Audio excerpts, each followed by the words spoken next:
I love sitting out here in my beautiful garden. When we moved in 3 years ago, there wasn't much here at all. There was the jacaranda tree and a little cement border that separated the weeds from the grass, and that was about it.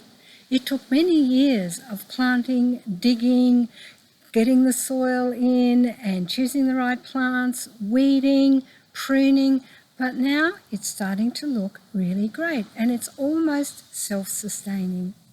Alison Gopnik, one of my favourite authors, wrote a book that she titled The Gardener and the Carpenter, and she described parenting approaches like either a carpenter who has a strong picture of what they want to achieve with that block of wood, and they use some very strong and harsh tools to get it there.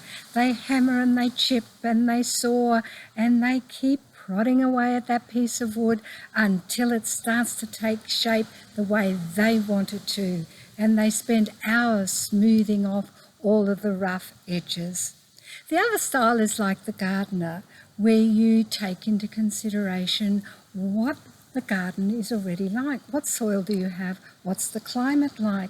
What's the environment like? What's going to thrive in this garden? It doesn't mean that you don't have a vision and you don't plan, but you plan according to what you've already got, the things that you can't easily change. It still takes many years of nurturing and planning, not letting the invasive weeds and other plants take over, but gently and firmly removing them so that you can protect the plants. A lovely garden also needs to be pruned, so you take away the bits that are not serving you, that have grown old or are not functioning. Can you see the difference between being a gardening parent and a carpenter parent? I wonder which one you are. Perhaps like me, or like I was, some of both. There is a time for both, but the important part is to be mindful when we choose which style we're going to use.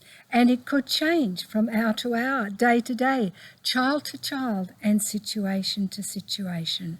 But know what you're doing, know why you're doing it, and if it's not working, get some help. Happy parenting.